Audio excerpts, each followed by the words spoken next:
Donc bonjour, donc je suis Nathalie Parola, psychologue clinicienne dans le service du professeur Lançon. J'ai déjà effectué une vidéo sur l'entretien motivationnel au niveau théorique. Aujourd'hui, nous allons vous présenter quelques vignettes cliniques et jeux de rôle qui vont montrer les aspects pratiques de tout ce qu'on a vu précédemment au niveau des outils et des techniques de l'entretien motivationnel. Donc, on va faire un premier jeu de rôle qui va vous montrer comment effectuer et mettre en pratique des questions ouvertes et le reflet simple sur une patiente qui présente une addiction au tabac et qui est précontemplative. Donc, je rappelle que le reflet simple consiste à rapporter les paroles du patient sans rajouter du sens. Voilà.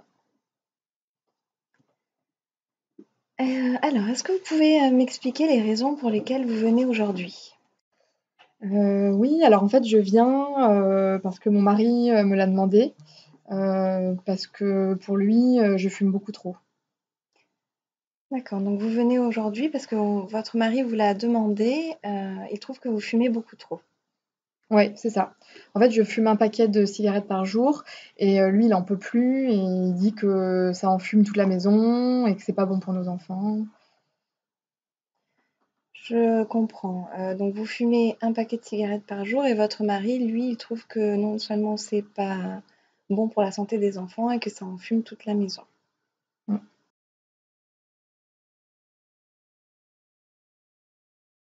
Maintenant, nous allons aborder les reflets doubles. Donc, le reflet double, vous vous rappelez, ça consiste à mettre en balance deux aspects ambivalents chez le patient ou deux contradictions qu'on a pu relever. Donc là, donc, nous allons effectuer des reflets doubles chez une patiente qui présente une addiction au téléphone. Elle joue à des jeux sur son téléphone et c'est une patiente précontemplative.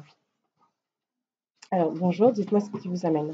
Bonjour, je viens vous voir parce que mon entourage trouve que je passe trop de temps sur le portable à jouer à mes jeux. Et alors que moi, je n'ai pas l'impression que ce soit un problème. Donc, sur leur sollicitation, je viens vous voir. D'accord, donc eux considèrent que vous passez beaucoup de temps sur votre téléphone. Et d'un autre côté, vous considérez que ce n'est pas un problème. Exactement. D'accord. Par exemple, si je vous prends un exemple pour vous expliquer un peu mieux, au travail, entre midi et deux, j'apprécie de passer un moment à jouer sur le portable, ça me déstresse, et je suis quand même avec mes collègues. Voilà. D'accord. Et quand vous êtes à votre travail, donc vous prenez un moment pour vous pour jouer sur votre téléphone, donc ça vous déstresse. Et c'est un moment pour vous. D'un autre côté, ça vous coupe un peu avec vos collègues. Oui.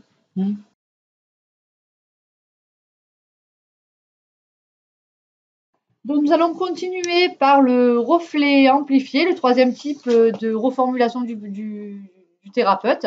Donc le reflet amplifié consiste à surévaluer une parole du patient pour lui faire prendre conscience de sa conduite addictive. Donc on va extrapoler les paroles du patient pour lui permettre de pouvoir travailler et réfléchir sur sa prise de conscience. Bonjour Mélanie, donc vous venez pourquoi? Aujourd'hui vous avez l'air un peu soucieuse.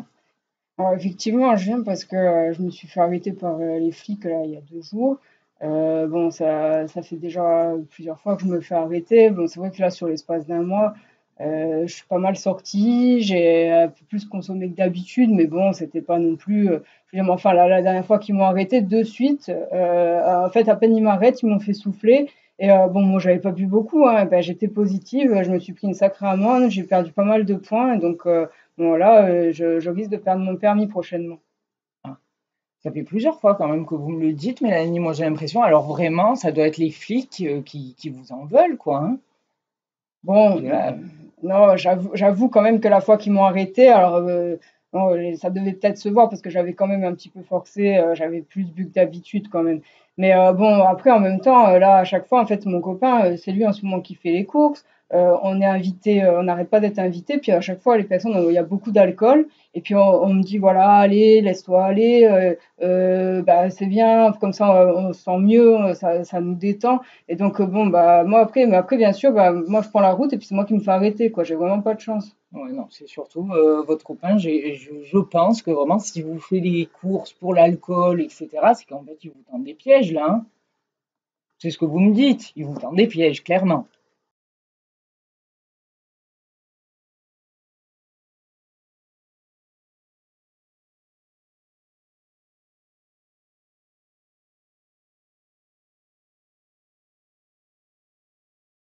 Donc nous allons aborder maintenant ce qu'on appelle le discours changement. Donc je vous rappelle, c'est un ensemble de techniques qu'on utilise quand les 4 outils de base de l'entretien motivationnel n'ont pas abouti à l'objectif escompté. Donc là, nous allons travailler donc avec une patiente avec qui on va travailler sur la motivation à reprendre le sport. Nous allons utiliser la règle de l'importance et également la balance décisionnelle. Alors Mireille, donc la dernière fois qu'on s'est vu, ça allait pas trop, vous étiez un petit peu déprimée, mais vous avez peut-être envie de reprendre le sport. C'était ça? Oui, c'est ça. Ouais. Alors, à combien vous estimez, sur une échelle de 0 à 10, votre motivation pour reprendre le sport? À 5. À 5, d'accord. Alors, qu'est-ce qu'il vous faudrait, qu'est-ce qui vous manque pour passer de 5 à 6 ou 7? Aller au sport avec une amie, D'accord. ça me motiverait pour me préparer et pour passer un meilleur moment dans la salle de sport.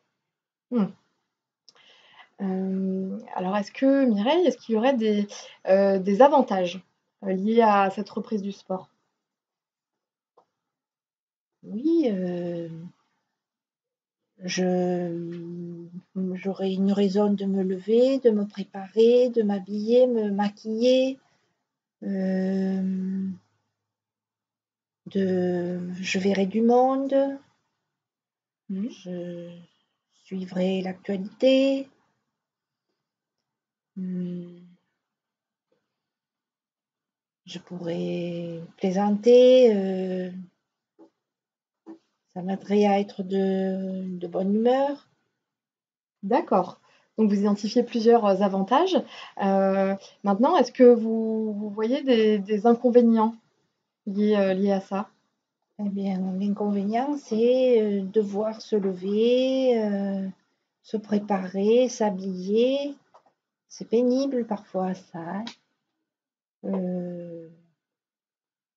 Parler à des gens à qui j'ai pas envie d'adresser la parole forcément.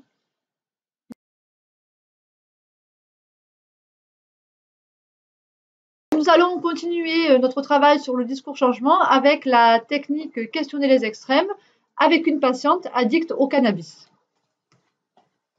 Donc, vous me parlez de votre consommation de cannabis. Qu'est-ce qui pourrait vous arriver dans le pire des cas si vous continuez votre consommation telle quelle? Je pense que si je continue ma consommation comme ça, je risque de ne plus avoir de soutien financier, de plus avoir de sous pour payer mon loyer ou même pour faire mes courses tout simplement. Et j'avoue que je pense que ça deviendrait compliqué d'aller en cours. Déjà que j'ai du mal à y aller, je pense que ça empirerait et qu'en fait mes études n'aboutiront pas du tout et que je risque de perdre des amis parce que je suis de moins en moins présente et ça se ressent. D'accord. Et à contrario, qu'est-ce qui vous arriverait de mieux si vous arrêtez votre consommation? Mais d'abord pour les études, j'arriverai à me lever certainement, donc je pense que ça serait déjà un plus de pouvoir y aller forcément et de suivre les cours. Ça m'aiderait beaucoup pour ça. Et puis l'aspect financier et les amis aussi. Du coup, je serais plus présente, je serais pas enfermée chez moi, donc forcément, je sortirais plus, je ferais des activités que je ne fais plus du tout maintenant, donc j'aurais plus de vie sociale. D'accord.